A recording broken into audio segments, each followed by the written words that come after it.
339,000. A cruise ship with about 2,000 people that cut short its trip because of the coronavirus and mechanical problems arrives in Hawaii in Honolulu Harbor Sunday evening. The Hawaii DOT says the ship had problems with its propulsion, which will be repaired at Honolulu's harbor. It scuttles the 23-day cruise of Australia and French Polynesia since many ports were closed due to the coronavirus. The company says charter flights are set up on Monday and Tuesday for passengers to go to Los Angeles and various cities around the world. So much in demand are test kits, and some are stolen in Arizona. 29 coronavirus test kits are gone, stolen from the El Rio Health Center in Tucson about 8 p.m. Friday. Police say surveillance video shows the suspect dressed as a delivery driver walking into the center and leaving with the kits. Employees did not notice the kits missing until the next morning. Authorities point out the kits are worthless without a functioning lab and professionals to interpret the results. The clinic was able to replace the kits. Ann Carrick, Fox News. U.S. stock futures down on this Monday following the failure of lawmakers on both sides to come up with a coronavirus relief bill to put money in your pocket. America is listening to Fox News. Day, this is Congressman Nicholas. The federal government is making $7 million in small business disaster loans available for small businesses impacted by the coronavirus. If you would like more information, please contact our office at 671-475-6453 or our local Small Business Administration office at 671-472-7419. You can also email our office at michael.sanicholas@mail.house.gov. God bless you and God bless Guam. This ad was paid for with official funds from the office of Congressman Michael F.Q. San Nicolas. Live the balanced lifestyle. Take Care Insurance offers proven wellness and fitness programs to encourage individuals and families to live a healthy, balanced lifestyle through preventative care, being active, eating right, relaxing and unwinding, and being socially connected. They have the island's largest offering of free fitness classes and health education programs for all ages. Join the movement. Follow them on Facebook and Instagram or visit takecareasia.com to learn more. If you ride Chicago's commuter rail, Metro is switching to alternate schedules on Monday due to the coronavirus. Ridership is down with schools closed and people working from home. Here's one commuter. Really empty. I got videos of, just myself sitting down on the train. Illinois went into lockdown Saturday, but the trains are still running to move people who need to get around. Tokyo 2020 Olympics chief Yoshihiro Mori says the Olympics will not be canceled, saying a postponement would be one of the many scenarios they consider. Adding a team of people between the IOC and Tokyo organizers will discuss how to proceed with the Olympics. Australian Olympic Committee boss Matt Carroll speaking about an hour ago about the men and women who make up his national team. The overwhelming position was that the athletes wanted to go to the Games. But as I said, equally, they were concerned for their fellow athletes around the world. And you may have seen there's been a statement put out today by the USAC and also the Canadian, and I believe also Team GB. So it's affecting the globe. Australia telling its athletes Monday to prepare for postponed Tokyo Games and be ready for them in 2021. Canada's Olympic Committee says it will refuse to send athletes if the Tokyo Games are not postponed. Many businesses, big and small, hurting so many people out of work and many at home watching Netflix, right? Well, Netflix doing its part with a $100 million relief fund for out-of-work entertainment production professionals. Netflix Chief Content Officer Ted Sarandos noted in a memo, most of the fund will go towards the hardest hit workers on their own productions around the world. He added, in addition to the 2 weeks' pay they already committed to the cast and crew of projects that were forced to suspend the production, the fund will also help projects outside of Netflix. Specifically, $15 million will go to third parties and nonprofits. Michelle Polino, Fox News. I'm CJ Papa, and this is Fox News. As we stand up to coronavirus by standing back with social distancing, Bank Pacific reminds you that you can come to the bank without going to the bank. Use many of our other delivery platforms like online banking at bankpacific.com, accessing cash at our ATMs, shopping with our debit cards. For businesses, we have secure cash and check drop windows, and we are employing a new smarter mobile app with remote deposit capture in the next few weeks. We're all in this together, and together we will win. Bank Pacific. brothers put branches, we place roots. Member FDIC. At the mall, as you enjoy your shopping, dining, or entertainment, you could also win 3 great cars from Atkins Kroll and thousands of prizes in Micronesia Mall's Cars, Prizes, and Getaways game. Present your mall receipts and have a chance to win the renowned performance Chevrolet Camaro, the unapologetic rugged Toyota 4Runner, or the head-turning Lexus ES350 Luxury. Getaways to Manila, courtesy of Philippine Airlines, plus prizes from Foot Locker and Burger King. The more you shop, the more chance to win in Micronesia Mall's Cars, Prizes, and Getaways game. Cocoa Coffee Company mugs are now here. Show pride for your island as you enjoy your delicious Circle K coffee. Each generously sized 16-ounce mug is etched with Guam-inspired images like Chief Gadao, Serena, 2 lovers, and many more. The Cocoa Coffee Company mug collection is available for a limited time only, so don't miss out. Get yours today and collect them all. Exclusively available at Circle K locations. A portion of the proceeds go toward the Cocoa Bird Recovery Program. Tall Tales with Bob Klitzkie is brought to you by Bank Pacific, banking on the Pacific for 65 years. Welcome to Tall Tales with Bob Klitzkie, the only show on talk radio where common sense is a lot more common. Phone lines are now open at 888-TALK. That's 888-8255. And now, The Point proudly brings you Tall Tales with Senator Bob Klitzkie. A well-regulated militia being necessary to the security of a free state, the right of the people to keep and bear arms shall not be infringed. Coronavirus or no coronavirus. Here we are again at the beginning of another glorious week here on Tall Tales. The rest of the island is shut down. Tall Tales continues and will continue on. Today we have the usual exciting show with Demi Ekotny, the card of the quips of the legendary Real Joe Cruz. Are you here, Real Joe Cruz? Yes, sir, I am here. Yeah, okay, good. Program does start at 4 o'clock, right? Yes, sir. 17, as you were, 1600. Okay, so let's go straight to Demi Ekotny.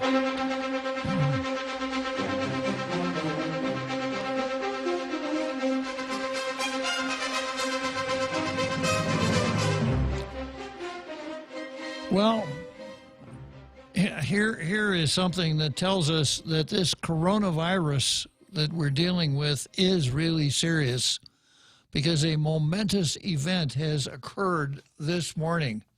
Something out of the blue, something unexpected, what some would refer to as a black swan. What is it?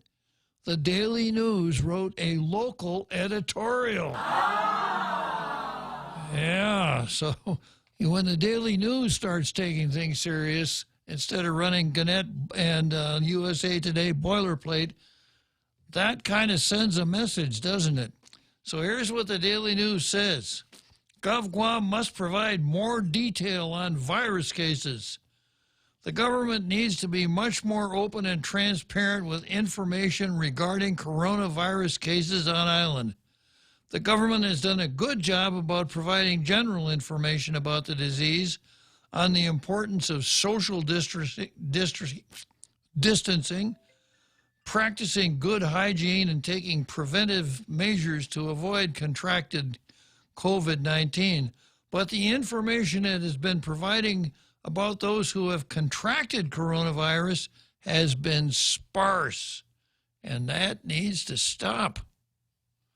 The Department of Public Health and Social Services has cited privacy issues as to why it isn't releasing much information about who's being tested and why they are being tested for the virus that caused COVID-19. I'm going to jump in here for a second.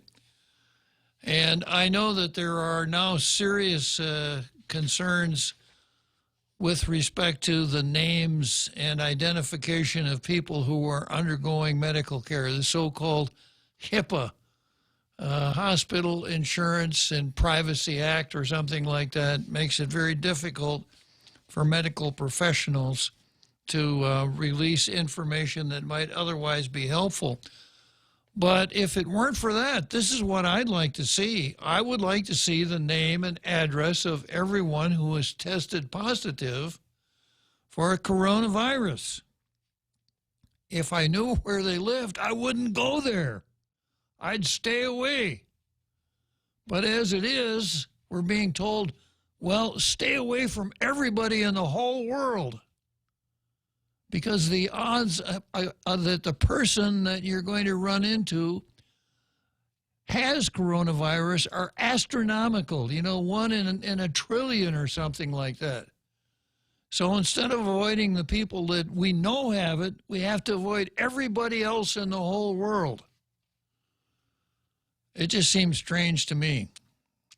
And while I'm talking about things that seem strange, maybe the people we ought to really kind of lock up and put away are the ones that are most vulnerable to coronavirus. We've heard that everybody over 60 is much more vulnerable to coronavirus than younger folks. And folks over 60 with other health concerns, diabetes, lung diseases, etc., heart disease, heart failure, are even more vulnerable. So maybe we ought to have some sort of I don't want to use the word quarantine, but something like that, an isolation program for the really vulnerable. Take those people and put them in a place that we think is really safe, and then let us know who the people are that are carrying the virus, and maybe we could get through this without bankrupting the entire world, which looks like what we're trying to do here. Because now, the way things are nowadays, it's very difficult for anybody to make a nickel because all businesses are closed, except a very small number: gasoline stations, food stores, radio stations, fortunately. So anyhow, the Department of, and of course it wasn't the Department of Public Health and Social Services that cited privacy issues, it's the director. These various agencies don't have personalities. They aren't people. The department has cited privacy issues as to why it isn't releasing much information about who's being tested and why they're being tested. Public health handles each case with utmost respect to privacy. Yeah, and I understand it, but I don't I see why it's done, but I don't understand it. I suppose the answer is, well, if everybody knew who had coronavirus, who were positive, they'd be stigmatized. And if they were stigmatized, people wouldn't want to have anything to do with them. Voila! Isn't that what we're after? So I don't know if there's any workaround with that. I don't know if there are any waivers available. I don't know if Congress ought to step in and say, with respect to the HIPAA privacy concerns, we are going to let public health officials publish the names and locations of people who test positive. Now, once again, a little autobiographical information. Back in the day when I was a kid, you really need an imagination for this one, because there are some people would say, no, he's never, ever been a kid. He was 40 years old the day he was born. But anyhow, when I was a kid, if you had measles, mumps, chicken pox, scarlet fever, the public health officer in your hometown would come along with a big yellow and black sign. Sign would say, measles, quarantine, and he'd literally nail that to your front door. And that meant, don't come in here. And it meant, stay home, kid. So there wasn't much of a privacy concern there, because you knew if there was a sign that said measles on the front door, somebody in the house had measles. Now, to me, that's a much more common sense approach to going at it than the way we are right now, but of course, that was then and this is now. Public health, quote, handles each case with utmost respect to privacy. Please understand that our respect for individualized privacy, we won't be able to share, said Grace Berdallo, public health spokeswoman on COVID-19 response. On Saturday, 2 public officials asked the government of Guam to be more open with the community. Delegate Mike San Nicolas said local government needs to be more upfront about the island's capacity to manage the coronavirus crisis. I implore the local government to communicate more forwardly with our people on where things are, where the risks are, and where they need to take extra precautions. Senator James Moylan said Guam is in a state of panic due to a lack of details to the public and asked Governor Lulian Guerrero to be more transparent. While we don't expect our government to release any names or pertinent information of the patients, when they said we don't, that doesn't include me because you just heard my little discourse on that subject. We expect to at least provide information such as possible whereabouts of these individuals so that island residents can take additional precautionary measures with their families, he wrote. The community doesn't expect the government to release information such as names or addresses. No, he wouldn't want to do that. That way we'd know where the infected people are, and we could avoid them. But it can and should provide more details to the public without violating patient privacy. The age of the patients, the villages or neighborhoods in which they reside, how they contracted the details and other disease and other details. This will better inform the community and help us all make better decisions to protect ourselves and others from the coronavirus. Okay, well, that's the Pacific Daily News. So satisfying a concern that I had, they know how to do it. They know how to write local editorials, and that was a good editorial. Okay, then we have the Post. All frontline health workers must get tested for COVID-19.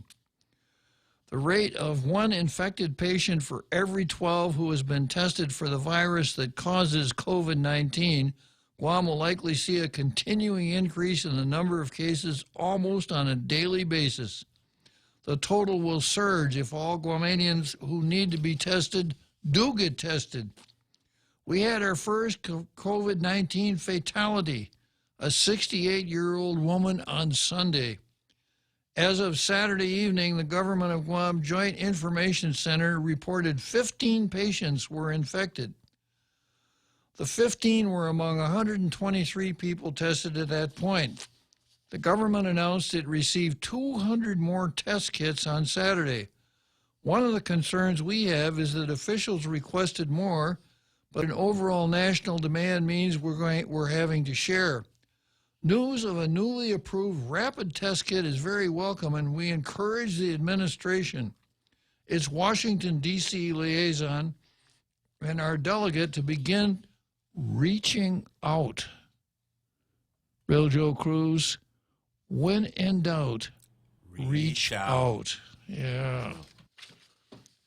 Yes, so they're encouraging our Washington liaison, Madeline Berdallo, and our delegate, Mike San Nicolas, to begin reaching out to the federal government to procure as many test kits as possible for our island.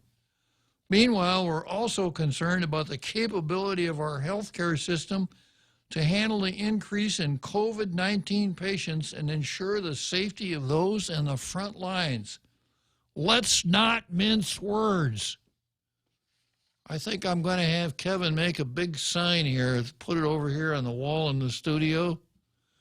Let's not mince words. I like that. Yeah, we shouldn't mince words on Tall Tales, Real Joe Cruz. Absolutely, sir. Yeah, as though we ever have. This is not the time to start. Guam Memorial Hospital is already under the strain before COVID-19 broke out. The healthcare workers at GMH as individuals care about doing their jobs and providing quality health care. However, there's a concern that the island's healthcare infrastructure is inadequately equipped to deal with this new virus. There have been events that exposed our healthcare workers to the virus. There has to be a way to learn from them. One example is GMH's admission that a man in his 50s was later to be found a carrier of COVID-19 days after he was admitted to GMH. The hospital administration said the incident occurred on the 3rd floor in GMH's medical surgical inpatient adult unit, where a patient was placed in a private room with a closed door. It was only when a radiological procedure was completed a few days later that a physician determined the individual may have had coronavirus infection. At the airport, in hotels designated 14-day quarantine areas, and in pop-up tents of clinics that serve as satellite emergency rooms for GMH, healthcare workers were seen wearing face masks, but not all of them were equipped with the N95 filtering face piece respirators. Gloves were not automatically disposed of and replaced before another patient or possible case. Many haven't been wearing protective eyewear as a shield against the airborne spread of the virus. Now, that's a new one on me. I didn't know that you could catch coronavirus with your eyes. I know you can catch pink eye with your eyes. That's true, sir. As a matter of fact, I've been fighting pink eye for a couple of weeks here. Really? Yeah. Oh, thanks for telling me, sir. But then again, we've been keeping things very clean. That's Almost, true. What's the word? Institutional. Institutionally sterile. Yeah. Right. We haven't been told if any of the 15 confirmed COVID-19 cases on Guam are healthcare workers. It's unclear if all the healthcare workers have been made a priority for testing. If they haven't been the priority group for testing, all of them should be, along with patients who are at great risk of exposure. The nurses, doctors, and healthcare workers at the isolation facility in Barragata Heights, Guam Regional Medical City, and the Guam Airport and arrival and departure areas, and those detailed to triage areas and clinics should be tested. All of the passengers on flight or flights that transported confirmed COVID-19 patients, as well as the members of their households, should be tested. People at their workplaces and churches, as well as other people who have come face-to-face with the confirmed cases, should be tested. With only 125 tests conducted here in a week's time, it's unlikely all of the above-mentioned risk groups have been tested. Government officials have said Centers for Disease Control and Prevention guidelines are being used to respond to the COVID-19 crisis, including the decision to allow infected patients to go home to self-isolate. It's a decision that many in the community could not understand due to the significant risk of exposure to others in the communities and in their homes. In this critical time, we could only hope that people heed the warnings to stay home and that government officials look at lessons learned with the evolving situation to constantly improve the response to the public health emergency. As a measure of transparency, GovGuam should encourage citizens to report and send images to authorities if they see problems with violations of the protocols to avoid the further spread of COVID-19. An open and honest GovGuam is the one that is willing to accept its mistakes and flaws and acknowledge them immediately and publicly and share the solutions and efforts to prevent them from being made again. Well, that's Demi Ikotny for today. So, I used to explain this before I launched into Demi Ikotny, but because the Daily News so seldom wrote editorials, I dispensed with the explanation, but I will go through it again. I read each of the editorials. I check and see if there are errors in English grammar or usage, if there are factual errors, and sometimes there are, if the theory upon which the editorial is based doesn't pass muster with my discernment, which happens from sometimes, I will make that known. And having gone through that, then I will weigh the relative merits of the two editorials and give the coveted blue star to the more meritorious of the two. Having gone through that exercise today, the blue star goes to, a little more drum roll there, Rojo Cruz. Coveted blue star goes to the Daily News. Wait, really? Really, sir? Really. A better editorial. Wow. Yeah. The Post editorial is kind of like, the football coach during halftime. And he gives his coach the halftime speech. And according to football legends, sometimes a coach's halftime remarks to his team can be so inspiring that it turns a defeat into a victory, and the players go out and play harder than they ever thought they possibly could. Sometimes they even go out there and win one for the Gipper. So the Daily News' halftime speech read like this: score more touchdowns, complete more passes, tackle running backs, block passes. I mean, stuff that we kind of figured out anyhow. Whereas the Daily News editorial actually kind of held somebody accountable. And that's what we're looking here. That's what we're looking for in our version of Meet the Press. We want to see edgy, upfront editorials that don't pull punches, that are not put in the newspaper to make somebody feel good, that call out people who are not doing what they're supposed to do and assign blame to those people, and ordinarily have a call to action and a punchline. And the Daily News did it. So it just goes to show, Daily News, if you try, you can do it. So the Daily News has had 3 editorials in about the last 5 weeks and got 3 blue stars. And the days that they didn't do editorials, how many blue stars did they get? None at all. So welcome back to the game, Daily News, and keep playing, for crying out loud. You have a community responsibility to keep doing that. Okay, so from there we go to the card. And this is what I have on the card. I've got a very unusual item here. I've got Brad Hewitt versus San Antonio.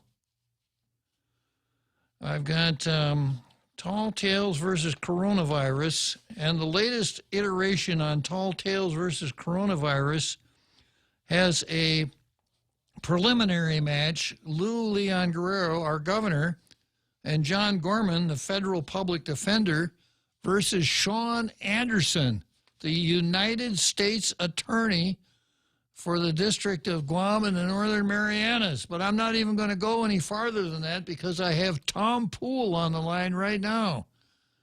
And Tom is noted for his ability to come forward and impart wisdom to our international radio listening audience. Oh, no. Now I'm on the spot, Judge. And I was really interested. I really wanted to hear about the Sean Anderson story, so I'll try to be brief so we can get to that. That's better. But your talk about editorial and trying to, show people that could maybe be doing a better job. I would like, you mentioned it last week, but I'd like to touch again on this business about the Admiral's policy on access to the installations. And I really hope we can get him to revisit that. I wanted to kind of let you know what happened this weekend. I tried 3 different times to get on the installation, was only successful once. The first time I was in a line that was more than a half mile long just trying to get into the installation. And I was in that line for 7 or 8 minutes and moved about 40 feet and finally got out and went home. Tried to get another time, same experience. Finally got on the installation early Sunday morning and went to the commissary, and there were people already lined up there 3 hours before it opened. And I talked to Master Sergeant there, and I said, retired, and I said, "Are you really going to stand in this line for 3 hours?" He said, "Yes, I have to." He said, "I tried yesterday and was in the line for 2 hours and never got in." So I don't know if you know, but you can't even get on the installation. It's not you can't get to the commissary, but the retirees can't even get on the installation. When you say the installation, are you talking about Naval Station, Tom? Yes, I'm talking about Naval Station. I suspect it's the same at Anderson, but I don't know. I don't really know that, but I suspect it's the same. But anyway, and I called earlier today to Joint Marianas and left a message with the public affairs officer and hasn't called back. Don't know that she will, but I'm hoping people will. This problem, they're not doing this in Hawaii. I checked with my friends in Hawaii. Are you guys having any sort of restriction? No, everything's just as it always was. And of course, what they don't have in Hawaii either is this bizarre policy that we enacted here, where anyone who has a 10% disability, if they were ever in the military and got a 10% disability, then they have full access. I think they do, Tom. That's a nationwide policy. Is that nationwide? Yes, it is. It's started on January 1st. And then what about this 5 guest business? I'm sure that's not nationwide, is it? I think that's been deep sixed here. It started out that way with 5 guests, but I think it didn't last very long. Well, it's just about impossible for retirees to use. I mean, I'm not going to try anymore, certainly, until all of this is over. And I just think it's just so unnecessary because during the week, my friends that are active duty, they said, no, it's dead at the commissary in these places. And so I think they've gone way, way too far. And I'm sure the Admiral's a good man, men that know him much better than I do say he is. I hope he will revisit this decision. And I hope people will call and ask them to, people that are affected by this. If I could give the public affairs phone number, Judge, is that okay? Certainly. It's 339-2663. And that's the Admiral's Public Affairs Officer, and I think that's the appropriate place to start with this. But the governor of Guam also has real influence there. And if people wanted to call the governor of Guam, she has the ability to get the Admiral's attention too. And I really believe that this is a readiness issue, but it's a long-term readiness issue because old people like me are talking to young people all the time about whether you should consider a career in the military. And that's one of our biggest readiness issues is trying to get people to stay in. That's why we offer the things we offer, is trying to encourage people to. We spend a fortune training these people, and when they jump out, then we have to train someone else. And trying to keep these pilots and shooters and doctors and nurses and everybody else in uniform is just extremely difficult. And one of the ways you do it, I moved 14 times in 25 years, and it's hard. And most careers don't have to do that. And one of the reasons people go through that sort of thing is because of being part of this military family that you stay in, you think you're going to stay in all the way to your grave. But more and more, they're chopping the legs out from under that. And I really believe it's short-sighted. I believe this is a long-term readiness issue that some of these people are forgetting. Anyway, I've already talked too much, Judge. Thanks for letting me air that out. Okay, well, stay tuned, Tom, because this item is on the card. But as always, I appreciate your insight and your on-the-spot report. Thank you very much. Thanks, Judge. Bye now. Okay, so we got a short break coming up here, and I noticed that while I wasn't looking, the real Joe Cruz opened the Jimmy line. So we'll come to the Jimmy right after the break. The Extra Point with Jerry Roberts of Guam Training. Hi, I'm Jerry Roberts, and every day on The Ray Gibson Show, I get to comment on the incredibly diverse, fun, challenging, sometimes frustrating, often exciting, but always interesting world of work. I hope you'll be there with us. You can find daily transcripts of The Extra Point at GuamTraining.com. Tune in every weekday morning at 7:20 for The Extra Point with Jerry Roberts. Brought to you by Guahan Insurance Services and First Hawaiian Bank on 93.3 The Point. Everyone has a busy schedule these days, and sometimes we forget to schedule our routine dental checkup and cleaning. Don't neglect your dental health. Schedule one today with Dr. Robert Yang and his Smile Team, conveniently located at the East West Business Center on Marine Drive, Upper Tumon. Call us today at 647-8702 or 3. Again, that's 647-8702 or 647-8703. We make smiles happen. Tall Tales with Bob Klitzkie is brought to you by Security Title. Security Title, providing solutions for complex real estate transactions. Welcome back to Tall Tales with Bob Klitzkie, Guam's single voice of reason. Call now, 888-TALK. That's 888-8255.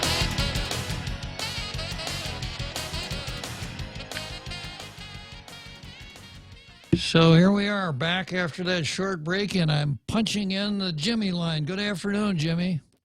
Oh, hi, Bob. It's just marvelous to talk to you on this magnificent, amazing Monday afternoon. So we only have one Jimmy on the line today. Thank you very much, Jimmy. Well, I'm not incapable of learning. But, okay, full disclosure. I am not a felonious scuba diver. And I have never had wild monkey sex on the beach with Judge Anita Sokoa. But I got a couple of questions. Hello? Yeah. Go ahead. Okay, I've been reading the newspaper and hearing a lot about this base access. Now, when people buy their food on the base, do they have to pay business privilege tax? 5% business? When you say they, who do you mean? I used to know what that word meant, but I don't anymore. If someone, if a person buys their food on the base, do they have to pay Guam's 5% business privilege tax? Well, the answer to that is no, Jimmy. But if you buy your food at Payless, you don't. A person doesn't have to pay the 5% business privilege tax either. The tax is assessed. The tax is assessed to the business, not to the buyer. And they don't pass that on to the buyer, of course. Well, they do if they can. When the government pulls a 1% or a 25% increase out of the hat, I suspect that there are some businesses that have to eat it or have to do something else other than pass it along to the customer. But I don't know. But that's why that's one reason the prices went up when they raised the business privilege tax. One would think so, Jimmy, yeah. They can and they do. Now, going back to your question, the military stores are not subject to our 5% Guam business privilege tax. Are the military subject to the gas tax? And I'm sure there's some kind of word for it, but it's a gas tax. The liquid fuel tax, there is a connection between military sales of liquid fuel tax and the government tax. I don't remember what it is, but it's not the same as for civilian. I think perhaps the tax is assessed at the importation point as opposed to at the pump. I'll look that up tonight if I remember it. Maybe that explains why I saw that picture of a Guam National Guard member with about 5 10-gallon gas. Is in the Post. Yeah, I read about it. I read about it. And he got busted too, Jimmy. Well, good for him. Mm-hmm. It happens to every cook sometime. But I just wonder why, economy of scale. If no one is paying the business privilege tax, which may or may not be passed along to the consumer, then they're going to have to raise it to fill the public trough. You know, somebody's got to pay Roy Vespucci's salary. Got to keep that public trough full. So if a lot of our beloved fellow Guamanians choose to shop on the beach and not share the burden of Guam's business privilege tax and their liquid gas tax, then the rest of us have to pay that. They shift the burden onto the people. That's why there's no middle class.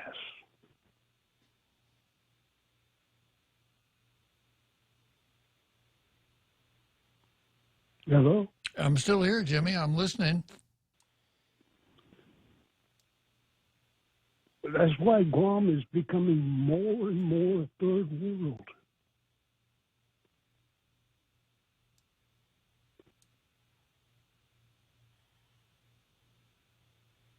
There's only an upper class and a very larger lower class. And now the lower class don't have jobs because of this virus thing.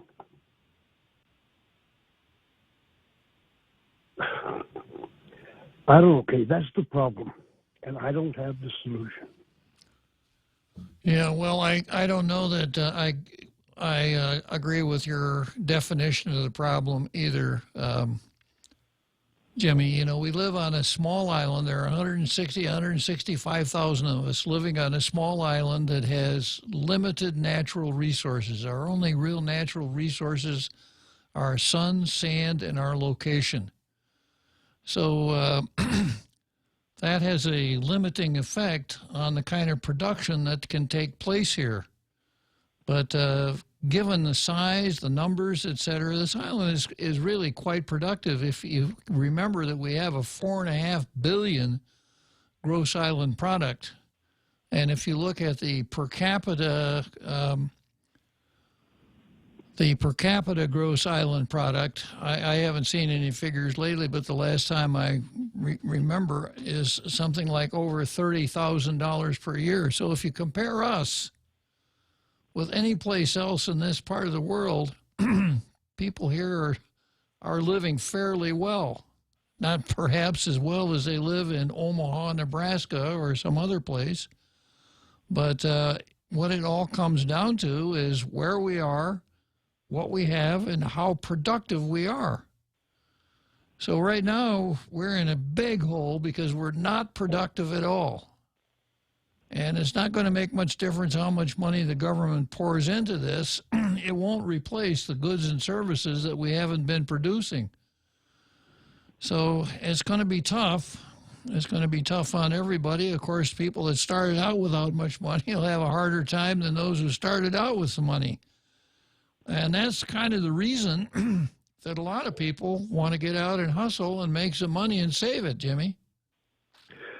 Could we talk about natural resources?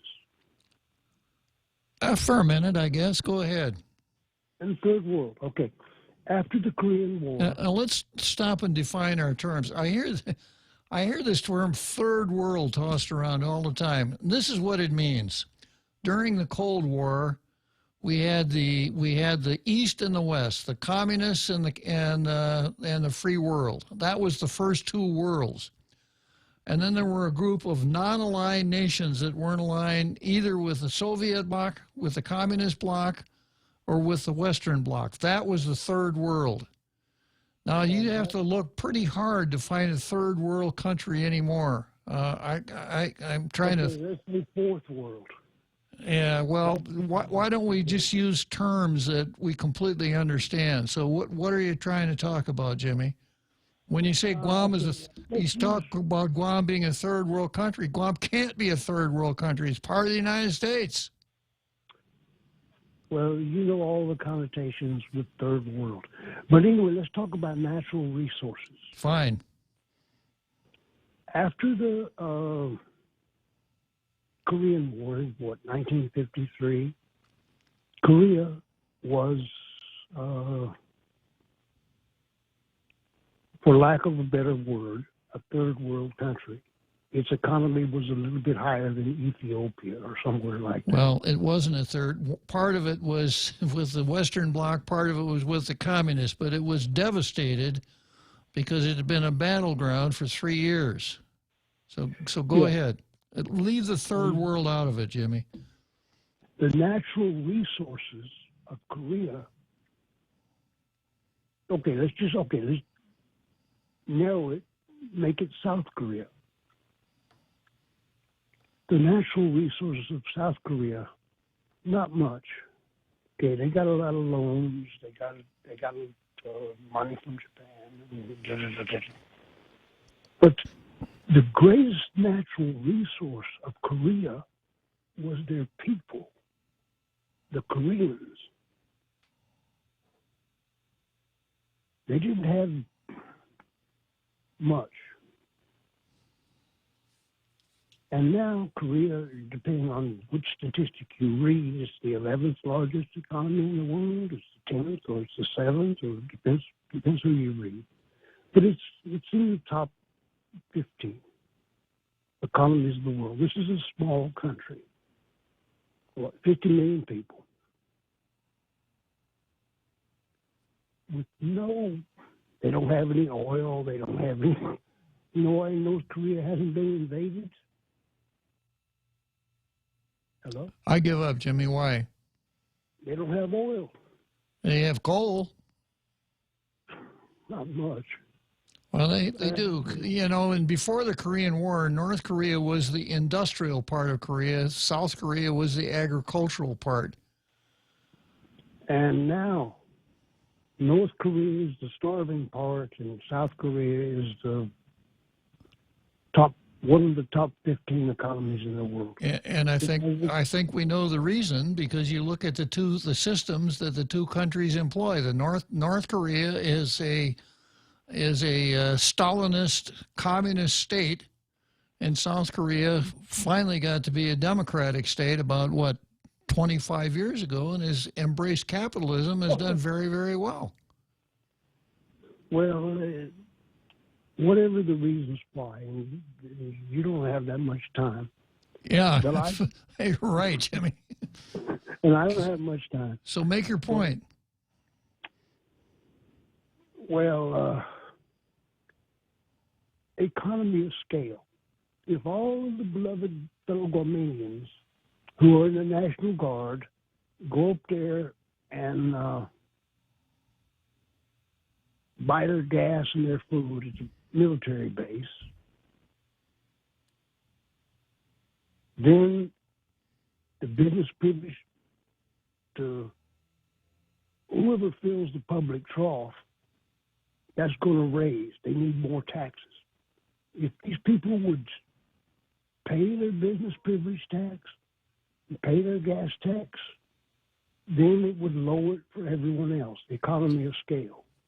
But they're not. And look, somebody goes in the base, loads up a shopping cart with frozen meat. Now, what family? You can say black market, undercover scams. I don't know. I don't like it. Jimmy, there comes a time when you don't have to start every story with once upon a time. I think what you're trying to say is that when local folks shop at the commissary, it takes money out of the local economy because those people are not paying taxes, right? Isn't that what you're trying to say? I could not have put it better. I think we got a break. I hope we got a break coming up. Yeah, I won't. Okay, I'll bother you later. Thank you. If you own a Toyota, please listen to this. It could help you avoid injury, maybe save your life. The Takata airbags installed in certain Toyotas can explode and shoot out sharp metal fragments at people inside the vehicle. You don't need to be in a collision. They could explode any time. In the U.S., these airbags have caused 26 deaths. There's been a worldwide recall of Takata airbags, and most have had the faulty parts replaced. But here in Guam, there are still over 3,000 Toyotas on the road with potentially lethal airbags, and yours could be one of them. So please, take your Toyota to Atkins Grow, even if you didn't buy it from us, and get the inflator replaced. It costs you nothing, it takes just about an hour, and it could save a life, yours or someone you love. The AK song says we're here for life. That's never been more true. At Atkins Grow, we're here for life. Tall Tales with Bob Klitzkie is brought to you by Bank Pacific, banking on the Pacific for 65 years.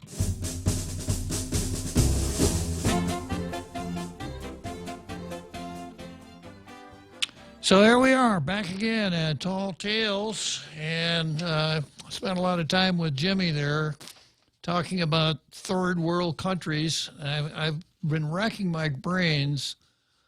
I suppose you could say that India might be a third world country, but I think it's more aligned with the West.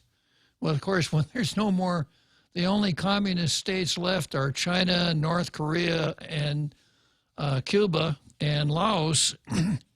It kind of makes it harder to be a second world country, to be aligned with one of those countries. But of course, we know that China is trying to recruit as many as it can.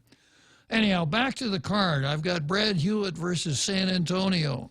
I've got Tall Tales versus Coronavirus with the preliminary match. Governor Lulian Guerrero and John Gorman, the federal public defender, versus Sean Anderson. I've got the Guam Election Commission versus democracy and maybe the open government law. I've got the Department of Justice versus habeas corpus. And, of course, retirees versus the Navy, Bavacqua versus history, Andrew versus Daryl. I don't know if I'll ever get to that one. And Nate Horning in, Nate Horn versus Ben Sass. And then way down the list, I've got sex, 2020 versus 1964, and the Byrne versus Biden.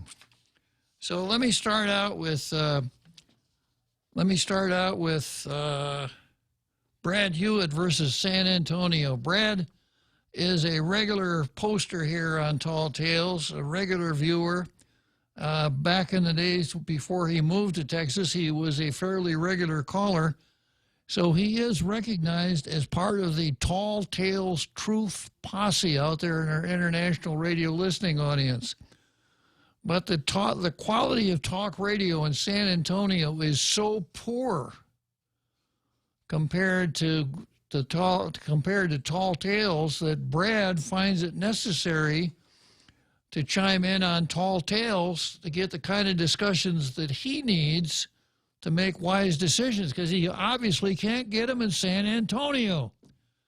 Now, these myths about everything being bigger in Texas and everything being better in Texas are just exactly that. I don't think there's a talk show in the entire state of Texas that compares with Tall Tales. I admit a little bit of bias there. But I got this email from Brad. He says he's got several questions that he hopes I can address on the show. He starts out about the situation at Base Exchange. Now, notwithstanding that praise that I gave him, I guess he wasn't listening on Friday, because I got into the base matter pretty good on Thursday and Friday. In fact, I think on Thursday we hardly talked about anything else. We got into it on Jemmy Akotny, and it absorbed the entire program. Brad says he's interested in the situation that occurred with the airport with arriving passengers. He says he contends that they're being held as hostages. And then goes on, especially since here in the States, it's possible to self-quarantine at home rather than being hauled off to a quarantine gulag. With all due respect, Brad, whenever I see this phrase in the States, that's right up there with everybody knows, and we've always done it that way, and There's no doubt in my mind. You know, there are 50 states. Each one is a little different. There are tremendous variations within each of the states. And when you live on a small island in the Western Pacific, things that go on in the 50 states tend to be mythologized in a rather quick routine, so that things are always done better, quote, in the States than here. So I don't know exactly how they handle people who arrived from suspect countries, if they were allowed to quarantine at home or what. But we did that here, and there was an outrage when people were, instead of taken to a hotel, they were taken home. Brad said it's possible to self-quarantine at home rather than being hauled off to a quarantine gulag. And then Brad wants to know about the airport situation with the U.S. attorney, and of course that's on the card for today.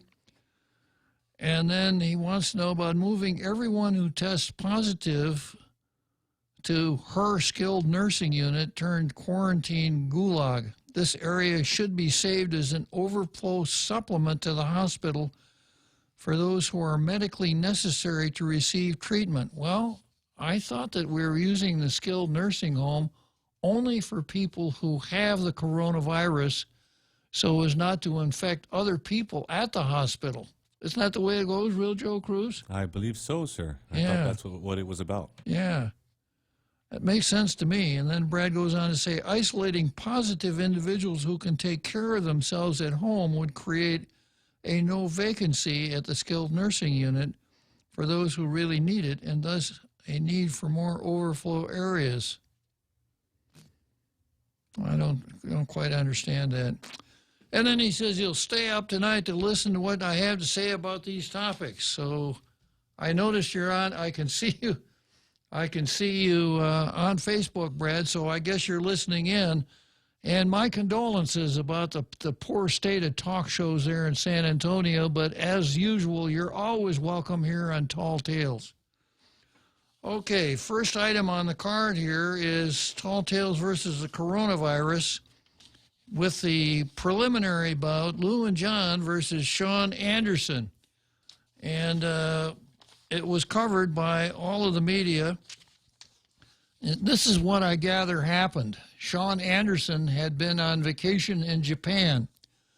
When he came to the airport, he was met by customs officials and told that because he had been off island, he needed to self-quarantine. And apparently there is a contract that self-quarantiners are required to sign, agreeing to certain, I haven't seen, it would be nice if one of the news media would publish that contract, but apparently agreeing that that the signatory would abide by the contract. One of the reports I saw said, quoted Crystal Paco San Augustine as saying that Sean Anderson put a post office box on that paper instead of his home address, apparently attempting to avoid any enforcement of the quarantine restriction. And then apparently Sean Anderson talked with Haig Quinn, who is the governor's legal advisor, governor's son-in-law, as a matter of fact, and explained to Haig Quinn that he had to, here we go. I'll come back to this right after that big halftime show we have every day.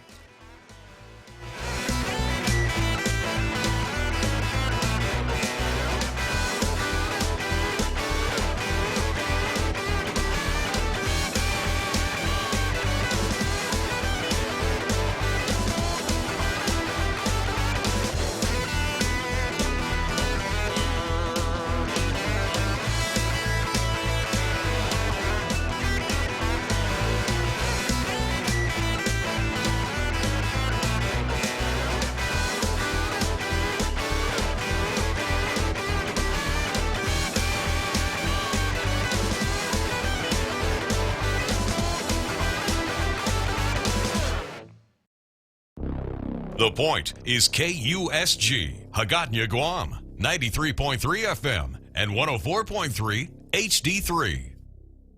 The Secretary of State on the move. I'm CJ Papa, Fox News. We're just learning Secretary of State Mike Pompeo rushing to Kabul to jumpstart the flagging peace process. He's on the ground in Afghanistan despite the coronavirus pandemic.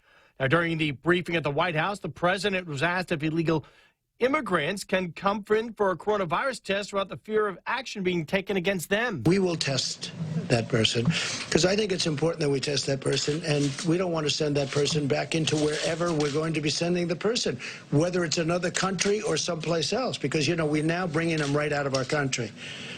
But, yeah, we will test those people. President Trump ordering FEMA to send mobile hospital centers to Washington, California, and New York. For New York, that would mean another 1,000 hospital beds plus naval ships on the way to L.A. and New York City. Many operating rooms, you know, they're wartime ships. They're meant for war. Many operating rooms, stainless steel. These rooms are as good as there is anywhere in the nation, actually. There are 3 votes expected to take place today, shortly after Senate Majority Leader Mitch McConnell gives his opening remarks at noon. We're learning that Senate Minority Leader Chuck Schumer and Treasury Secretary Steve Mnuchin spoke on the phone at 10:49 Eastern Sunday night, met at about 11:45 Eastern in Leader Schumer's office. Fox's John Decker. President Trump saying he's willing to work with any lawmaker, including House Speaker Nancy Pelosi, to get a much-needed economic stimulus bill passed quickly out of Congress. Our goal is to get relief to Americans as quickly as possible so that families can get by and small businesses can keep workers on the payroll. The president said he'd be open to further stimulus to the economy if tens of millions of Americans remain under a shelter-in-place order for the next 3 months. At the White House, John Decker, Fox News. America's listening to Fox News. Today, this is Congressman Nicholas. The federal government is making $7 million in small business disaster loans available for small businesses impacted by the coronavirus. If you would like more information, please contact our office at 671-475-6453 or our local Small Business Administration office at 671-472-7419. You can also email our office at michael.sanicholas@mail.house.gov. God bless you and God bless Guam. This ad was paid for with official funds from the office of Congressman Michael F.Q. San Nicolas. Guam is home to strong and resolved people. As an island, we regularly deal with the destructive forces of nature together. We at Security Title know that when the storm passes, our families and neighbors will join together to clear the debris, to barbecue whatever is thawing in our freezers, and get back to the business of wholeheartedly living our lives. As our island struggles with the effects of the COVID-19 pandemic, let us remember that this too shall pass. Don't be surprised if the next major event to be postponed due to the coronavirus is the 2020 Summer Olympic Games in Japan. Matt Carroll is the head of the Australian Olympic Committee. He told his athletes to prepare for Summer Games in 2021 and explains why. It gives certainty to the athletes, it gives certainty to our sports, and that's the most important thing. And that's what they needed, because the feedback we received over the weekend, particularly after the new decisions by the government, plus also what's happening around the world, you know, potential outbreaks in Africa and other places, we need to give our athletes that certainty, and that's what we've done. The president of the organizing committee in Japan, Yoshiro Mori, says he's frustrated to hear criticism that they are not caring enough about the athletes and in the games will not be canceled but could be postponed.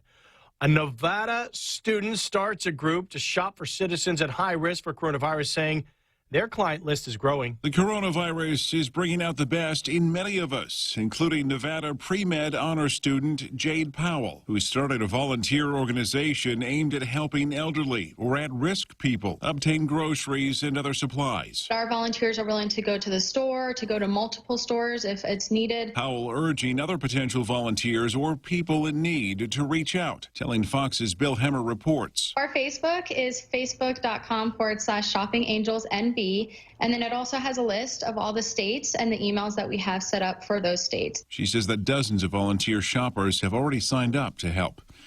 Jeff Manasso, Fox News. 26 new cases in Taiwan for a total of 195. That's the word out of that nation today. All but one of the new cases was imported in people with travel histories to the U.S., Spain, Netherlands, France, Switzerland, and Britain. That's what the government said in a statement. Worldwide, more than 339,200 cases, 14,700 deaths. I'm CJ Papa. This is Fox News. As we stand up to coronavirus by standing back with social distancing, Bank Pacific reminds you that you can come to the bank without going to the bank. Use many of our other delivery platforms like online banking at bankpacific.com, accessing cash at our ATMs, shopping with our debit cards. For businesses, we have secure cash and check drop windows, and we are employing a new smarter mobile app with remote deposit capture in the next few weeks. We're all in this together, and together we will win. Bank Pacific. Brothers but branches, we place roots. Member FDIC.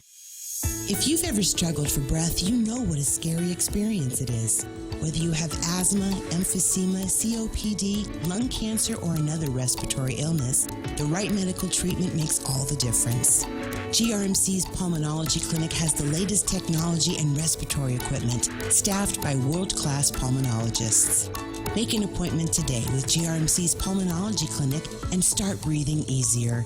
GRMC, where patients are partners. Cocoa Coffee Company is now available at Circle K. Single origin coffee beans carefully sourced and locally roasted to give you the freshest cup of coffee Guam has to offer. Grab a cup that's brewed every 30 minutes or purchase a bag of the locally roasted whole beans. Flavors now serving: light medium roasted Ethiopia and medium dark roasted Jamaican Blue Mountain. Exclusively available at Circle K. With every Cocoa Coffee Company purchase, a portion of the proceeds will go towards the Cocoa Recovery Program. Tall Tales with Bob Klitzkie is brought to you by Bank Pacific, banking on the Pacific for 65 years.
So here we are, back again on Tall Tales, and almost as though we never left, because I have another Joe on the line right now. So this is not the real Joe Cruz. This is another Joe who must really like that halftime show, right? Another Joe?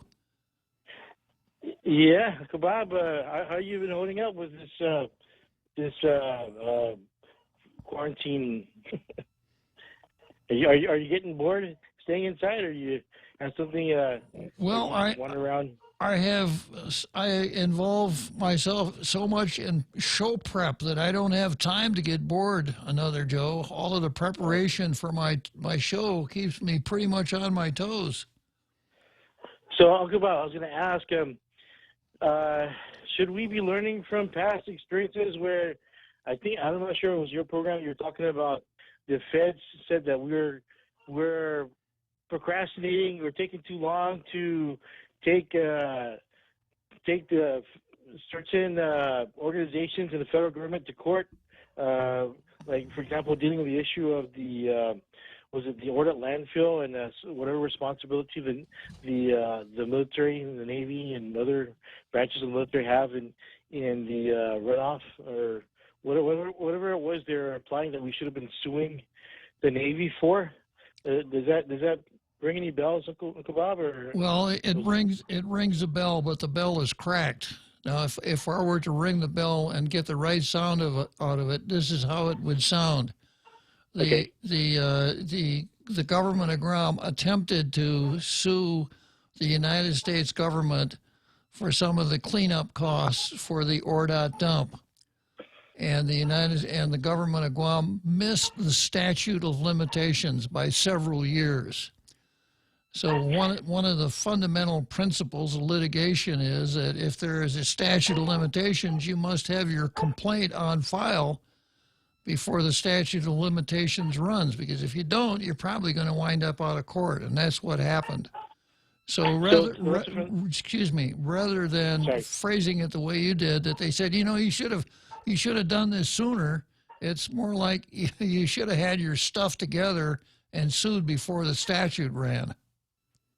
Quite a difference. Sounds about right, Bob. So should we be learning from this, and should our we should learn from that, and if we have a claim, if the government of Guam has a claim against anyone, suit should be filed before the requisite statute of limitations runs. That's what we should have.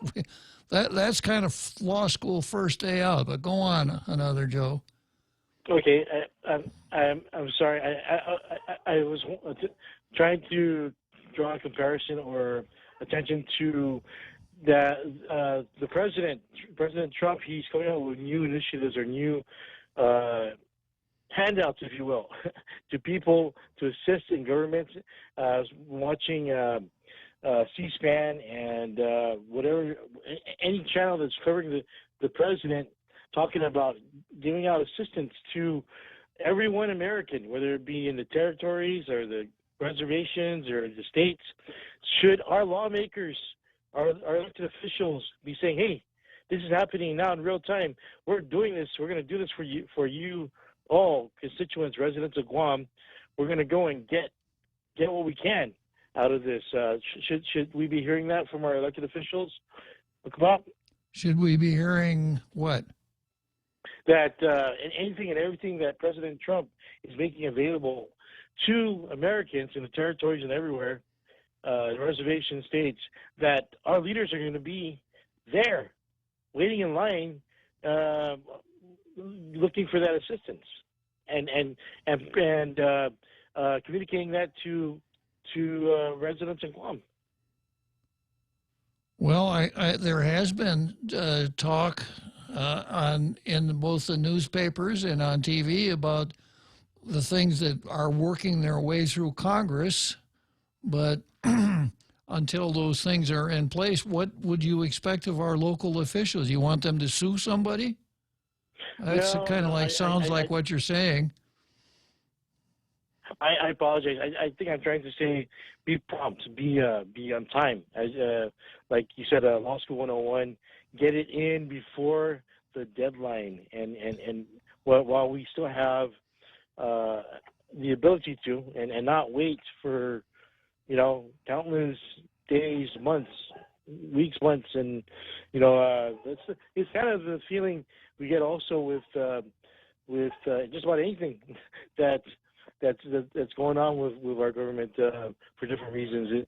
The question of whether was there enough interest from the public, or is it the right attitude? Should they just take the initiative as leaders and say, hey, war reparations, let's get that through. Bring the Navy or the military to court to have them assist with the runoff or leakage from the ordered dump. Get that done promptly. Don't procrastinate. Now the issue with this coronavirus, President Trump's making his assistance available. Get in there. Don't. He's talking about it. It's not in place yet, Real Joe Cruz. No. And I suspect that when it's in place, anything that's required of our government, I suspect they'll be on it like a duck on a June bug, because if no other reason, it puts the administration in a favorable light. I pray to God you're right, Uncle Bob. And I use some of those key words there in the pray, hope, change, and but Uncle. And I don't know if I'm missing any of those key. I think you covered it pretty well, another Joe. Thanks for your time, Uncle Bob. Okay, another Joe. So let's see. You've opened the Joe line already. You opened the Tom line, and you opened the Jimmy line. I think that pretty well. Well, our Carl. I got a feeling our Carl will be chiming in here later on, right? And the Tom lines are open too. Yeah. Okay, so going back to kerfuffle involving the United States Attorney, the federal public offender, and the governor, Barr, right? What a name, Barr. So these two lawyers walked into a bar, and he disbarred them both. Okay, so Lou wrote to the Attorney General saying, please remove Sean Anderson as the United States Attorney for the District of Guam and the Northern Mariana Islands. John Gorman, the federal public defender, wrote to the chief judge of the District Court of Guam, one Francis Gatewood, and said, don't let anybody from the United States Attorney's Office, especially the United States Attorney, into your courts. And the reason for all of this was that when Anderson came back from his trip to Japan, he was told that he was going to have to self-quarantine for 15 days. Apparently, he explained to the governor's legal counsel, Haig Huynh, that this was not practical for him, that as the United States Attorney, there was things that he had to do, and he wouldn't be able to stay home. Now, this immediately gets cast into, well, yeah, so if you're the United States Attorney, the rules apply to everybody else, but they don't apply to you, right? I mean, it immediately kind of takes on that aura in the minds of some people. But from the news reports, Huynh said, yeah, it's okay. You can do that. But Lulu writes to the United States Attorney and says, we want this guy out of here. Now, the fact that I let him go and didn't make himself quarantine, or excuse me, the fact that I let him go and didn't lock him up for disobeying our self-quarantine rule is not because of his position, but because I didn't want to expose him to the danger of putting him in the pokey along with other people that he had put there himself. Sounded kind of shallow to me, to be very candid with you. So then John Gorman, the federal public defender, comes along and says, because Sean Anderson was exposed to the coronavirus and didn't self-quarantine, he's exposed everybody else in his office, potentially, and he would expose everybody at the court if he were allowed to come to the court, potentially. So we don't want no Sean Anderson around the court at all. So that's the controversy as I understand it. And then, of course, Crystal Paco told us that when Sean Anderson filled out the form, he insisted on putting his post office box on the form instead of his residence address. And then there's this really interesting thing here that really doesn't have much to do with anything except perhaps a lack of understanding of how news stories are written on the part of PNC, or maybe that's not fair, perhaps taking an opportunity to remind us of something else. It goes through the whole Anderson-Gorman controversy. In the last paragraph in the story says, Sean Anderson, the U.S. Attorney for Guam and the CNMI, said the enactment of the Agriculture Improvement Act of 2018 has effectively criminalized every aspect of the animal fighting industry nationwide. That's true, but I really don't understand the relevance as far as this story is concerned, unless we're supposed to read between the lines here and say, Sean Anderson said he doesn't like cockfighting and he's going to prosecute anybody that's cockfighting. And Lou has come out and said cockfighting's part of our culture, and the legislature has said our lowest priority is going to be enforcing that federal ban. So it's just a strange thing to include in that story. So that's where it is. Now, I suppose I ought to get out my crystal ball and tell you what disposition I think the Attorney General of the United States will make of Governor Lulian Guerrero's letter, and what disposition Chief Judge Francis Gatewood will make of Federal Public Defender John Gorman's letter. I will do that maybe tomorrow, but you got to tune in tomorrow to find out if I'm going to look in my crystal ball and make a prognostication on the disposition of Sean Anderson. An interesting event here that the United States Attorney, the guy who is used to, kind of being a force to be reckoned with in his own right, is now sort of being reckoned with himself. And I suppose there will be those in the community who will say, well, it serves him right. And for some people, especially, I suppose, the Cockers and some of the people that have run afoul of the United States Attorney's Office. Was that a pun, sir? It was indeed. Uh-huh. That was so smooth. Uh-huh.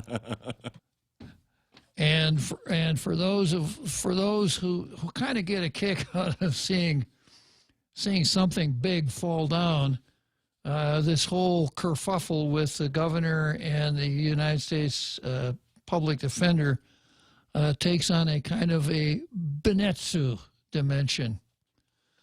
Okay, so next on the card here, we have GEC, the Guam Election Commission, versus democracy. And one of my posters here, I think it was James, what's his name? James, I never find anything. Yeah, James Howard was talking about James Howard, Judge, I keep hearing about suspending constitutional liberties. Is this true? Can they take our firearms? Well, the first thing I'm going to talk about here is locally, and the Election Commission and the election for the mayor to fill the vacancy at the mayor of Jonia's office. And it's pretty interesting.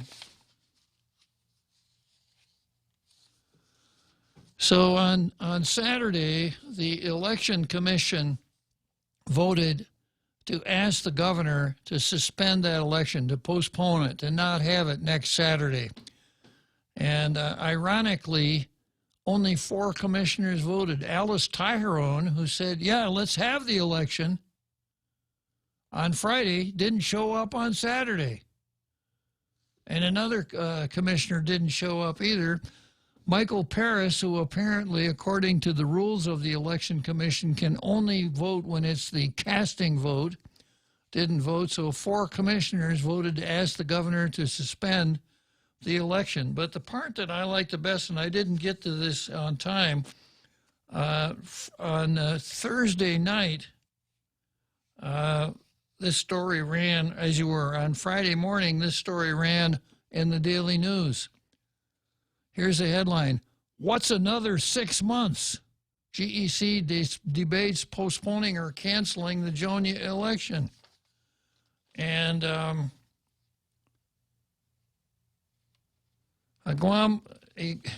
read a little bit here. A general election for village mayors will be held this year, as you were. The March 28th special election for Jonia mayor should be canceled because of the ongoing coronavirus public health crisis, said Guam Election Commissioner Jerry Crisostomo. I think it should be canceled altogether, he said, noting the village has been without a sitting mayor for months. And then he goes on to say, what's another 6 months? So the fact that the law says that there's supposed to be an election kind of falls before, well, what's another 6 months? So when we talk about civil liberties, we haven't even gotten to civil liberties, and we are all ready to play fast and loose with the essential element of a democracy. Democracy means government by the people. The people govern by voting in elections. What's another 6 months? That's the cavalier attitude of the Election Commission. And so on Friday they asked, or Friday they didn't decide. They came back on Saturday. I don't know if they complied with the open government law or not when they came back on Saturday, and decided to ask the governor to postpone the election, probably postpone it indefinitely. So I'm not going to tell you what I think the right thing to do is, because the coronavirus thing is serious, and the more you can avoid being within 6 feet of somebody else, the better chance you have of avoiding getting sick. And I've had everybody tell me here that, that any mucous membrane is an entry point for the virus, your nose, your mouth, your eyes. So have to remember that.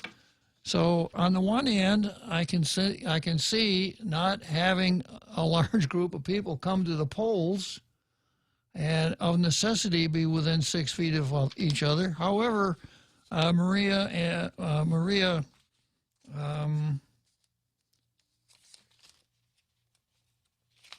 what is Maria's last name? Yeah, Maria Pangilinan had done some extensive preparation as to how they were going to structure things so that people wouldn't have to violate that 6-foot rule. So if that's the case, I think it would have been better to go on with the election, because what we come down to is this age-old question: does emergency create power? Are we willing to give someone more power to do things in emergency situations than we would otherwise? And I think the answer is, yeah, we tend to be that way. We wouldn't allow a lot of things that happen in an emergency, but if it's an emergency, well, yeah, okay, it's an emergency. So if the answer to does emergency create power, then the flip side of that is, does power create emergency? Do those who have some power and would seek more go about creating an emergency so that they could have more power? So not having an election on the scheduled date could be the beginning of a very slippery slope. Now, it wouldn't be the first time that it happened. Back, what year was it? The year that that Clinton won the presidency. The election was postponed, I believe, from a Tuesday to a Saturday because of a typhoon. And I think that postponement, I made the argument at the time that it might have cost Ben Blas the election, because the rest of the country voted on Tuesday. So when Guam went to the polls on Saturday, everybody knew how the national elections were going to come out, that we're going to have a Democrat president. So it may have had an effect, maybe not. So it wouldn't be the first time that it happened, but it's something that should not be taken lightly. And then, of course, the other part of this question is kind of, I think it's the Andrew inquiry. If we haven't had a mayor in Jonia for all this time, and if some people think, well, what's another 6 months? We don't need another mayor for we'll get another one in 6 months. Maybe the real question here is, do we really need a mayor at all? And I think, you know what, I've answered that question before. As far as I could tell, no, we don't need mayors, because mayors are not effective in being the presence of our territorial government at the village scene. They're pretty good at taking junkets to the Philippines. They're pretty good at sitting in the mayor's council and passing resolutions and running gambling establishments and things like that. But that's the real question here. Maybe rather than asking the governor to postpone the election, maybe the governor could call the legislature into session and pass a bill that would abolish the position of mayors. Then we wouldn't have to worry about Jonia. Okay, next item on the card.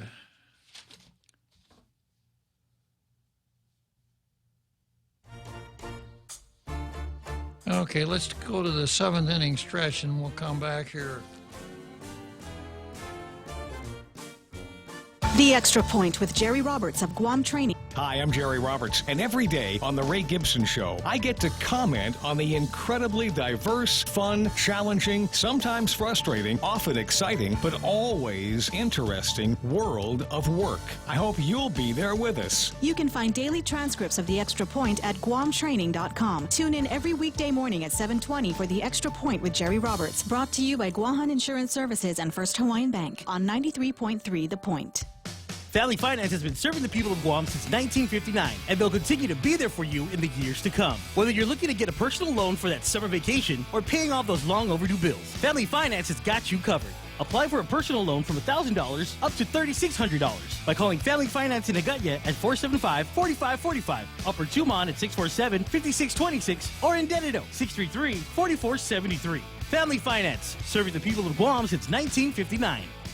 Tall Tales with Bob Klitzkie is brought to you by Mezcla. All Mezcla locations will be closed until further notice. Mezcla Dos across Kmart will be accepting takeout orders only. Please call them at 646-6295 or visit their website at mezclados.com.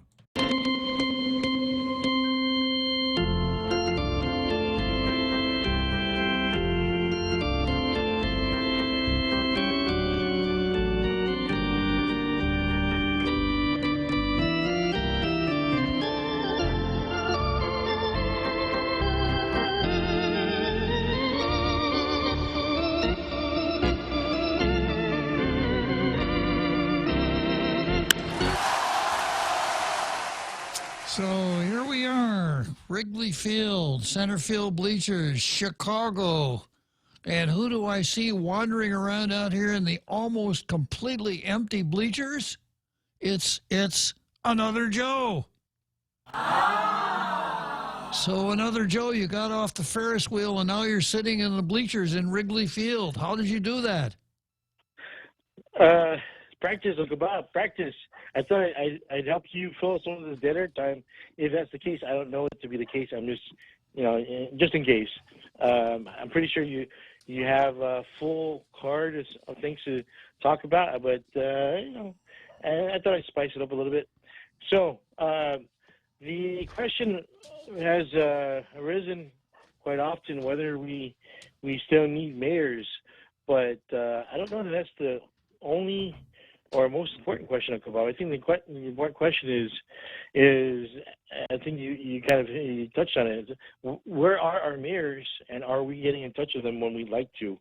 And are we seeing them around our villages in places that and the issues that need to be paid attention to? Now, of course, if they're off on trips to foreign countries and junkets, as you say, they're not here on island, so therefore they're not in a place for us to get in touch with them. So the answer then would be no. They're not doing what we are paying attention to, things that we'd like for them to pay attention to here on Guam because they're off island. I think the question now gets to be our own participation. Are we saying, hey, they're mayor of my village, would you please not go off on this jet set trip and stick around for people in our village because you're the mayor of our village, and what other use do we have of the mayor of our village other than to address issues in our village? Otherwise, we'd have to rethink of how to make use of mayors, and if we have to make use of others, anyone other than mayors, then, as you say, the question becomes, do we need the mayors as much? So, but I would say that we should tend to focus on, hey, mayors, can you not be going off fine so often and stick around and be there when we want to ask you questions about the coronavirus. And then there's the question of this layers they've added, like the mayor's council. I don't know how long have they had a mayor's council, because the mayors, their title were changed from commissioner to mayor back in I think it was the mid-'80s. Correct me if I'm wrong, Uncle Bob. Probably about 84 or so, yeah. So was it the commission, instead of the mayor's commission? Was it the I think the mayor's commissioners commission? I think the mayor's council came after that, and it is a bad idea.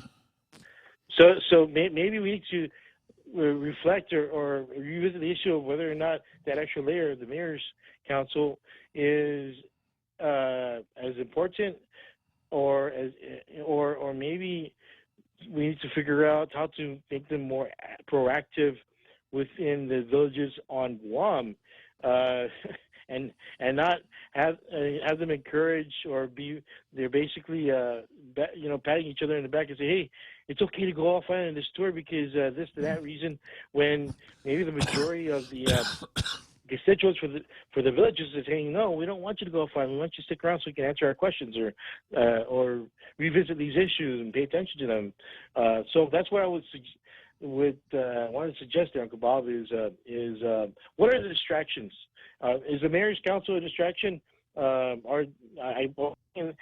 already said that these trips off island are a distraction to whatever extent. So that needs to be revisited. But I would say overall, mayors can be useful. Please stay useful. But thanks for your time there, Uncle Bob, and I'll keep listening in. Okay. So I've got Frenchie on the line here. Good afternoon, Frenchie. Good afternoon, Bob. How are you? Doing fine, Frenchie. Good. A couple of comments regarding the election in Jonah. Personally, I would report it because you never know how many people might be scared to go and vote and that would otherwise go to vote. So it would be easy in that type of emergency for only certain people going out to vote. So that's my take on that one. I mean, I think people can disagree. The other thing is regarding the U.S. attorney.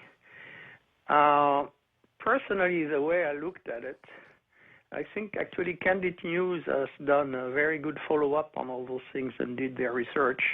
And then also our delegate has piped in on that story. But my take was that Lou was using this more as a what the firemen call a backburn. You know, when you have a fire, then you light another fire in the back to stop the fire coming in. Mm-hmm. It's more, to me, it's more of a distraction. While people are talking about that, then they don't talk about how inept our administration has been so far. You know, when you think that 2 weeks ago they were still advertising in Korea and Japan to come to Guam,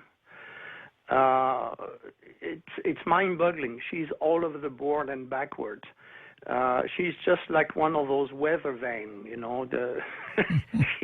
She keeps on moving in every direction and doesn't take any decision. I mean, we've had the medical professionals for almost 10 days ask her to close the island, and she still hasn't done the thing. She takes half decisions. So now you have the U.S. Attorney's story, which is, anyway, she's intervening basically in the separation of power. She's intervening in telling the judiciary what it should do. And then, as the delegate pointed out, he's right now running several big cases where some of Lou's good buddies are involved. So is this just a distraction to try to point in another direction, or is it even interfering with the judicial system by trying to create a crisis in order for good buddies to get off scotch-free? And when you see the reaction of the federal public defender, I think you can ask yourself the question. It's kind of spooky to watch what's going on here. And actually, I was on Candid. They actually put the statement from the U.S. Attorney, and it's very clear what he said and did. And it's not at all what Crystal Paco was reporting in her dispatch. So, you know, we have a governor that has so far only done communication since she's been elected to office. She's surrounded by some strange character in our administrations that I wouldn't give a dime to. But and now we have all those weird things. Well, actually, people are expecting the governor to take straight decisions above board, which everybody can understand, rather than canceling one thing, doing another thing the next day. I have a good friend at Custom. He was telling me we're still letting planes coming from South Korea, and a third of the passengers are actually coming from China. You know, Frenchie, what you're describing as far as the United States Attorney is concerned is what you might describe as wag the dog. Exactly. I think that's, I agree with you totally on that. So things are kind of bogging down around the governor. So the answer then is to pick a fight with somebody else. So, especially if the somebody else is a quote Fed, because that'll appeal to, the separatist part of the electorate. Sure. On top of it, he's a white guy, a white Anglo-Saxon. He's the perfect target. Mm-hmm. It's sad because we have a real situation on our hands. We don't have enough testing kits. People are not being tested. The medical profession has been really pushing for actions to be taken, and we still are not taking any action. We're taking half-baked actions. And we're sending mixed signal to the point that the people that are not very up-to-date on what's going on are totally confused, I've seen some of my neighbors who are very nice people that think, well, they're quarantining, so they're inviting all their family to come for barbecue because they cannot go to work. Right. So if one of them is sick, what's going to happen? Then you have the whole family is going to be sick. True enough. The communication has only been done on the political level, but not on the educational level. And it's very disappointing at all levels. And like you say, it's very much wag the dog. And it's more than disappointing. I even see some people started a petition to recall the governor. Well, we certainly don't need to have enmity between our governor and the United States Attorney. Those two people should be... They should be working in one direction. Yeah. And it sounds that even though the son-in-law of the governor is not registered with the bar locally, he still at least understand that, because he seemed like he was trying to mend the gap there, and then his mother-in-law turns around and is acting like she has a Napoleon complex, Correct. Correction, Frenchie. The governor's legal advisor, Wei Gwyn, is authorized to practice law. We have a statute here that says that a lawyer who is admitted to practice in another state and comes to Guam and works for the government, can work for the government for 5 years without being admitted to the bar, and that's the category he fits into. So he might fit in that backdoor entrance there. That's right. Well, thanks for your observations, Frenchie. Yeah, well, I hope people keep their eyes and ears open and keep watching this. It's fascinating, even though it's very disappointing. Ears open means keep tuned to Tall Tales every day. That's right? Correct. Thank you, Frenchie. Okay, and then I noticed you reopened the Jimmy line. Okay. I know Jimmy's got just a couple of quick statements here that I can get in before the break, which comes up in about 2 minutes. Go ahead, Jimmy. Yeah, as the leading contender for the mayor of Jonia, I hope I'm misunderstanding you, but are you saying that the mayor's council is pretty useless? I'm saying the mayor's council is pretty useless, yeah. Except for setting the salary of Angel Sablon at $98,000 a year. They haven't really done much of anything of any substance at all. And mayors are local government officials. They should spend all their time in their villages. When they're not doing that, they should be at various directors pounding on the desks say the Director of Public Works saying, get out and do something for our roads. They shouldn't be sitting around acting like a mini legislature, passing resolutions and running gambling establishments and things like that. That's my take on it. Jimmy, yeah. And I'm running for mayor of Joniah. But anyway, they've got us some hard work. You know, who's going to sign those checks? They're made out to them. They're the only person that can sign those checks. Checks on the public trough. Yep. Well, thanks a lot for chiming in before that break, Jimmy. I got to take a break now. It's time for the home stretch. GRMC's cardiology department treats most complex heart problems. In our catheterization lab, cardiologists use imaging equipment to treat clogged arteries that can cause heart attacks or heart failure.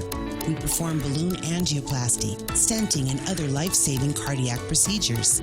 If you suffer from a heart condition, have your provider refer you to GRMC's cardiology clinic at 645-5500.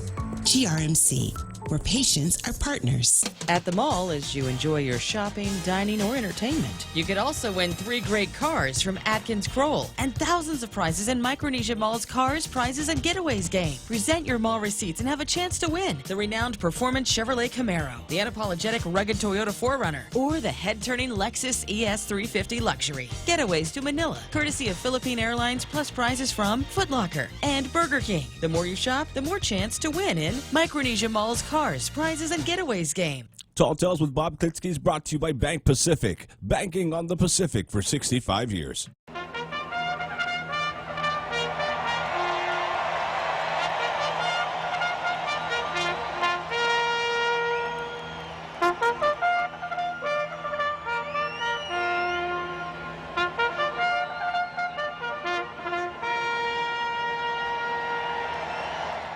So here we are, on the home stretch of Tall Tales. That means I've got about 14 minutes before we hear the real Joe Cruz's favorite song. So going back to this question posed by James Howard about constitutional rights, constitutional liberties, I'm beginning to see a fraying of the rug here, the constitutional rug that we all sit on, when we have public officials so willing to dismiss the necessity of an election. Well, it's only 8 more months. What difference does it make? And when we have our top civil authority attempting to get in the knickers of the United States attorney, good cause, bad cause, no cause at all, it doesn't give me a feeling of confidence to see the United States, to see the government of Guam in open warfare with the United States attorney. And then this next item that I'm about to read is another example of the fraying that I'm beginning to see around the edges here. And this is Department of Justice versus habeas corpus. And it comes from Politico, a pretty legitimate website, Politico. And the title of the article is DOJ, that's the United States Department of Justice, seeks new emergency powers amid coronavirus pandemic. Taking me back to this emergency power thing, right? And one of the requests to Congress would allow the department to petition a judge to indefinitely detain someone during an emergency. And that causes me to go to my well-worn copy of the United States Constitution, to Article 1, Section 9, Paragraph 2, which says the privilege of the writ of habeas corpus shall not be suspended unless, when in the case of rebellion or invasion, the public safety may require it. Habeas corpus, Law and Order notebooks, real Joe Cruz. Yeah, that's a phrase that everybody bats around pretty frequently, but this is what it means. It actually, if you were a Latin scholar, you'd pronounce it habeas corpus. But of course, one of the first things you learn in law school is how to mispronounce all the Latin terms. So habeas corpus means you bring, habeas corpus, the body. You bring the body.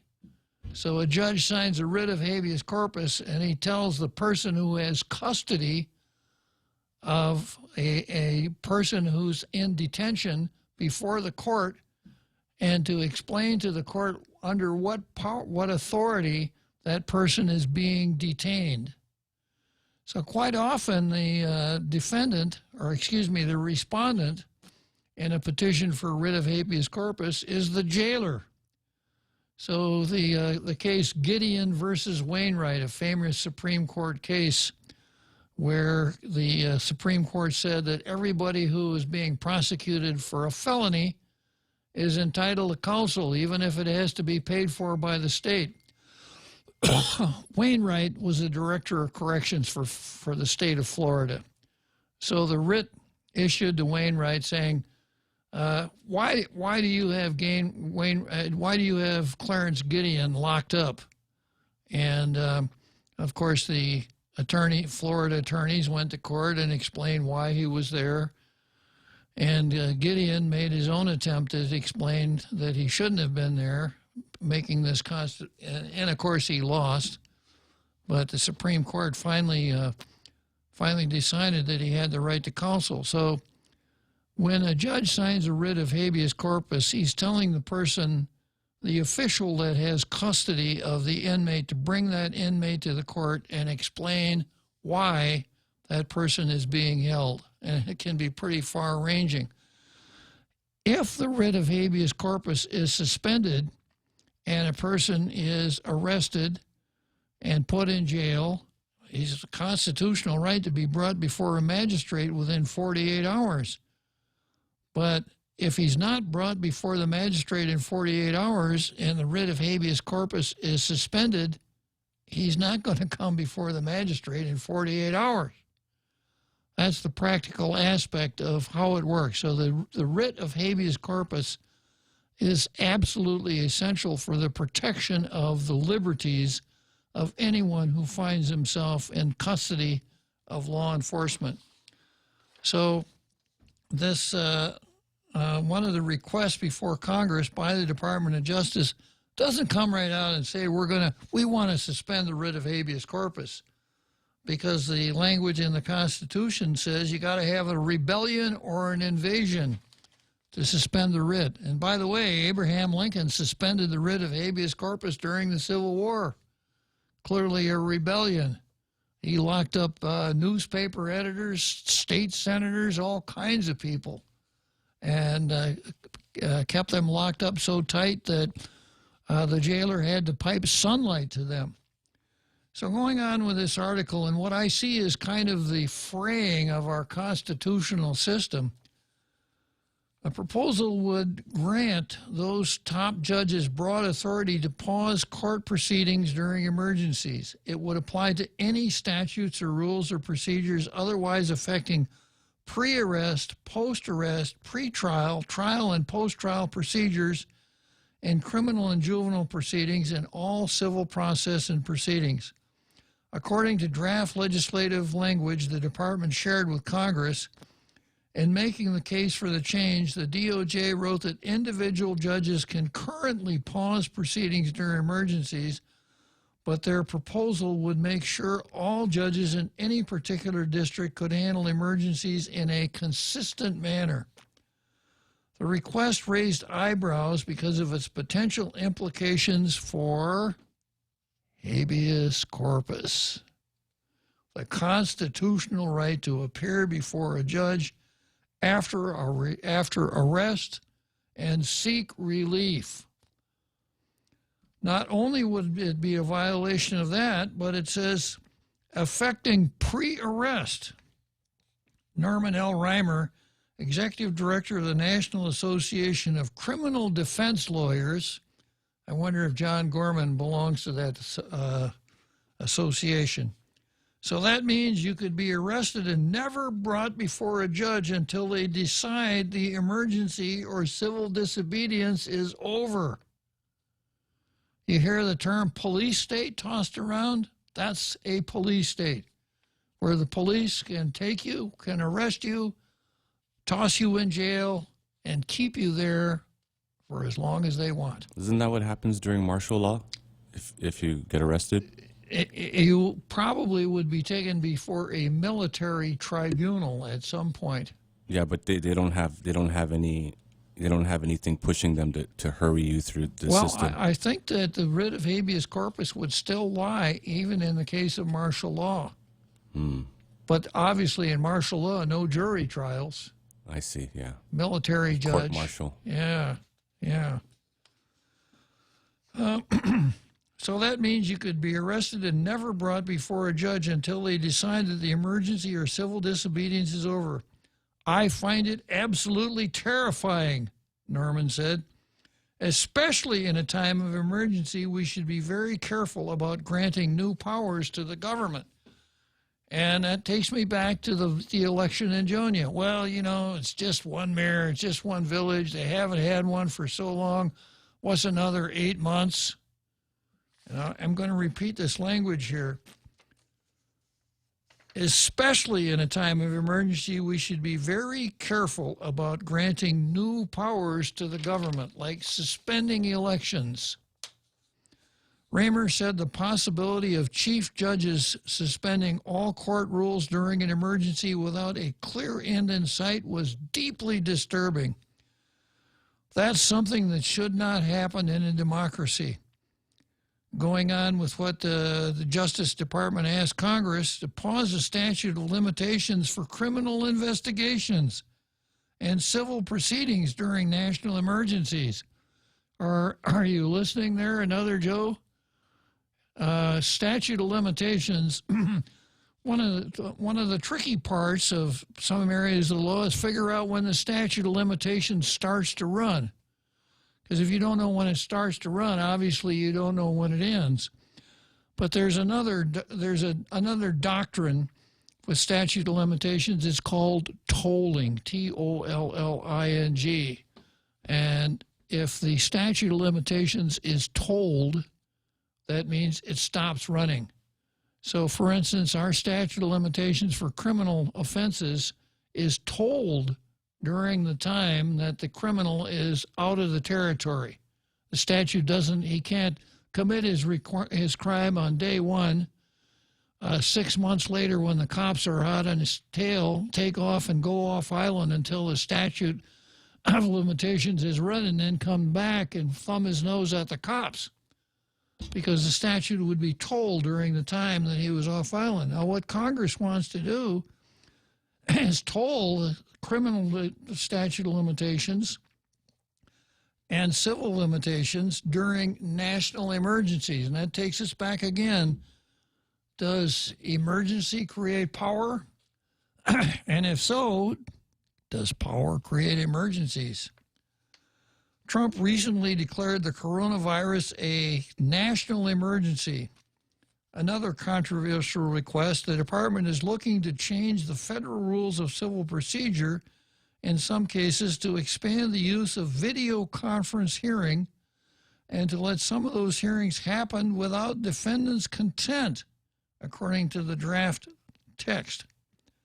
Video conferencing may be used to conduct an appearance under this rule. Read a draft potential new language in Federal Rule of Criminal Procedure 5F, crossing out the phrase, if the defendant consents. I got to get on my soapbox here.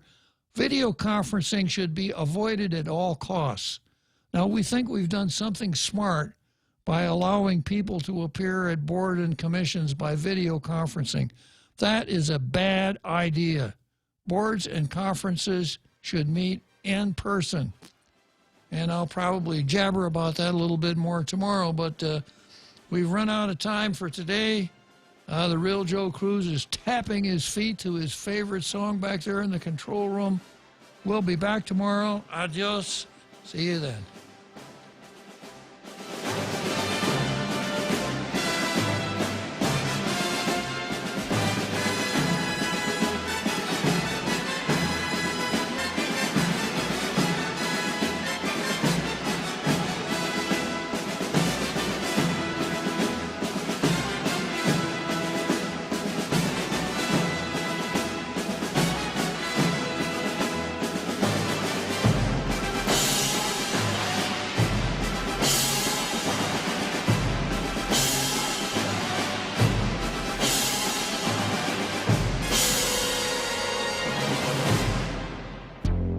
The Point is KUSG, Hagåtña, Guam, 93.3 FM and 104.3 HD3. Traveling for peace. I'm CJ Papa, Fox News. Secretary of State Mike Pompeo rushing to Kabul to jumpstart the flagging peace process. He's on the ground in Afghanistan despite the